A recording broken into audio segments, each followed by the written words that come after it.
स्वागत है दोस्तों आपके अपने चैनल विशु टेक में। तो आज हम लोग स्टार्ट करें दोस्तों यहाँ पे एक इम्पॉर्टेंट एनालिसिस की, जो कि दोस्तों है रिलेटेड टू स्टील।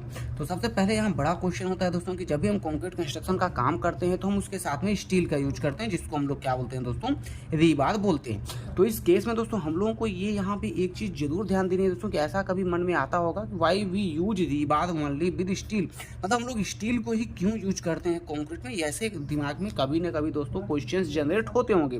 तो चलिए आज इस पे डिस्कस करते हैं कि हम कंक्रीट के साथ में रीबार या स्टील को ही यूज क्यों करते हैं। तो सबसे पहले आपको यहाँ पे ध्यान देना दोस्तों, इंपॉर्टेंट चीज़ है। वो चीज़ क्या है दोस्तों, वो चीज़ है कोफिशिएंट ऑफ थर्मल एक्सपेंसेस। तो यहाँ पे आपको यहाँ पे याद रखना, कोफिशिएंट ऑफ थर्मल एक्सपेंसेस। अब इसके बारे में हम यहाँ पे दोस्तों क्या करेंगे, डिटेल में बात करेंगे और ये यहाँ पे प्रूफ करेंगे कि why the steel is suitable with the concrete. तो यहाँ पे अगर थर्मल एक्सपेंशन की बात करते हैं दोस्तों, तो थर्मल एक्सपेंशन जैसा कि दोस्तों आपको नाम से पता चल रहा है कि जब भी कभी भी हीट होगी दोस्तों, हीट होगी तो क्या होगा, एक्सपेंड करेगा स्ट्रक्चर या जो भी कंपोनेंट्स के मटेरियल होंगे उसके अंदर क्या होगा, कुछ ना कुछ एक्सपेंशन होगा। और वो एक्सपेंशन कितना होगा दोस्तों, उसको हम लोग क्या बोलते हैं, thermal coefficient of thermal expenses, जिसे हम लोग अल्फा से डिनोट करते हैं। तो अब यहाँ पे दोस्तों आपको देखना है सब जगह, मान लीजिए दोस्तों कोई एक वॉल्यूम है, अपना एक कोई कंटेनर है दोस्तों। अब ये स्ट्रक्चर का एक शेप है जिसके अंदर में क्या होने वाला दोस्तों, यहाँ पे हम कुछ स्टील्स या रेनफोर्समेंट्स को यूज करने वाले हैं बेस्ड ऑन एज पर डिजाइन रिकमेंडेड। दोस्तों कहीं पे भी जहाँ पे भी रेनफोर्समेंट दिया होता है उसको हम लोग मान लीजिए यहाँ पे हम रेनफोर्समेंट्स यूज कर रहे हैं। तो यहाँ पे दोस्तों एक प्रॉपर्टी होने वाली है, प्रॉपर्टी नंबर 1, जो कि होने वाली है कंक्रीट की। तो कंक्रीट की अपनी एक प्रॉपर्टी होगी किस चीज़ की दोस्तों, थर्मल एक्सपेंशन की, यानी अल्फा शी अपना एक होगा दोस्तों।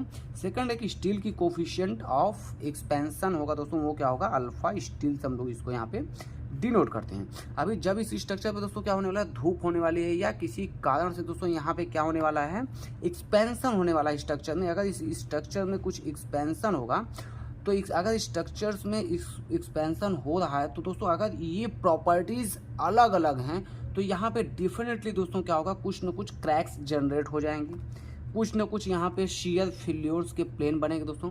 बट अगर कोई एक स्ट्रक्चर है दोस्तों जिसके अंदर में दोस्तों क्या हो रहा है, कंक्रीट भी उतना ही एक्सपेंड हो रहा है जितना कि क्या हो रहा है दोस्तों, उसके अंदर का स्टील एक्सपेंड हो रहा है। तो इस केस में क्या होने वाला दोस्तों, अगर यहाँ पे एक्सपेंशन जो है वो दोनों सेम है तो स्ट्रक्चर्स में जो फेल्योर होगा दोस्तों, वो फेल्योर का केस क्या हो जाएगा, वो मिनिमम हो जाएगा दोस्तों। वो कितना हो जाएगा, मिनिमम हो जाएगा। तो यहाँ पे क्या है दोस्तों, अब हम बात करते हैं एक्सपेंशन की, इस थर्मल एक्सपेंशन की वैल्यू के बारे में। तो यहाँ पे जो वैल्यू होती है दोस्तों, अगर आप यहाँ पे ध्यान से देखिए, अल्फा स्टील की जो वैल्यू होती है वो वैल्यू कितनी हो दोस्तों, वो होती है 12 × 10⁻⁻⁶ पर डिग्री सेंटीग्रेड। ये किसकी वैल्यू होती है दोस्तों, अल्फा स्टील की। अब यहाँ पे आपको जानकर एक आश्चर्य होगा दोस्तों, अगर अल्फा कंक्रीट की बात करें तो वो भी कितना होता है दोस्तों, 12 × 10⁻⁻⁶ पर डिग्री सेंटीग्रेड। तो यहाँ पे दोस्तों क्या हुआ, दोनों का जो थर्मल ऑफ एक्सपेंशन हुआ, कोफिशिएंट ऑफ थर्मल एक्सपेंशन, वो दोनों का क्या हुआ दोस्तों, यहाँ पे सेम हुआ, जिसकी वजह से we use this particular steel along with concrete. तो यहाँ पे दोस्तों आपको समझ में आया होगा कि हम लोग स्टील को ही कंक्रीट के साथ क्यों यूज करते हैं। अब अगला देखते हैं दोस्तों, मान लीजिए हम लोग किसी ऐसे प्लेस में काम कर रहे हैं जहाँ पे हम लोग के पास में स्टील अवेलेबल नहीं है, कुछ अदर मटेरियल्स अवेलेबल हैं, तो हम उन मटेरियल्स का सिलेक्शन कैसे करेंगे। तो अगर मान लीजिए दोस्तों स्टील अवेलेबल ना होकर के वहाँ पे आपके पास में अवेलेबल मटेरियल है दोस्तों, वो अवेलेबल मटेरियल क्या है, कॉपर। मान लीजिए आपके पास में बहुत सारा कॉपर है। अभी दोस्तों हम लोग यहाँ पे क्या इकोनॉमी यानी कॉस्ट की बात नहीं करने जा रहे हैं, हम लोग यहाँ पे मटेरियल बेस्ड बात करने जा रहे हैं बस। तो अगर आपके पास में बहुत सारा कॉपर है दोस्तों, तो उस केस में आप क्या एडॉप्ट करिएगा। तो अगर कॉपर अवेलेबल है या दोस्तों यहाँ पे एल्यूमिनियम आपके पास में अवेलेबल है, अभी आप दोस्तों मटेरियल अवेलेबिलिटी पे, ये not based on the cost control. तो दोस्तों एल्यूमिनियम एंड देन दोस्तों यहाँ पे क्या है, आपके पास में ब्रास है। तो अगर आपको यहाँ पे मटेरियल सेलेक्ट करना है तो आप स्टील के बाद में किसको सेलेक्ट करिएगा। तो यहाँ पे आपको देखना है दोस्तों, अगर स्टील के बाद स्टील को हम लोग पहले नंबर रखते हैं तो सेकंड जो सिलेक्शन करेंगे वो किसका सिलेक्शन करेंगे दोस्तों, कॉपर का। थर्ड सिलेक्शन किसका करेंगे दोस्तों, वो हम लोग ब्रास का करेंगे। एंड फोर्थ किसका करेंगे, एल्यूमिनियम का। ऐसा क्यों करते हैं दोस्तों, वो यहाँ पे जानना बहुत जरूरी है।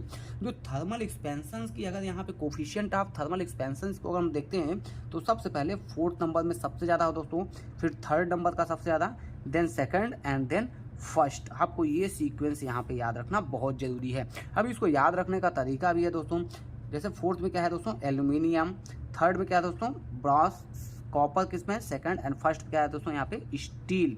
तो आपको यहाँ से ए बी सी यूज करना है दोस्तों, एंड जस्ट इसका अपोजिट यहाँ से हम लोगों को सिलेक्शन प्रोसेस में, ऐसे सिलेक्शन प्रोसेस में जाना है दोस्तों, और ये सिलेक्शन प्रोसेस नहीं होगा।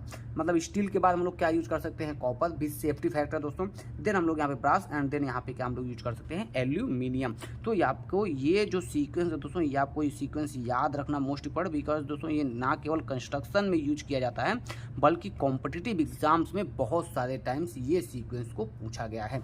अगर आपका कोई डाउट है अभी इस वीडियो में दोस्तों, तो please click on the comment and comment us कि आपको क्या प्रॉब्लम्स आ रही हैं अभी भी, या किसी आपको स्पेसिफिक एनालिसिस टॉपिक पे वीडियो चाहिए, तो please comment that particular section, we will provide the video.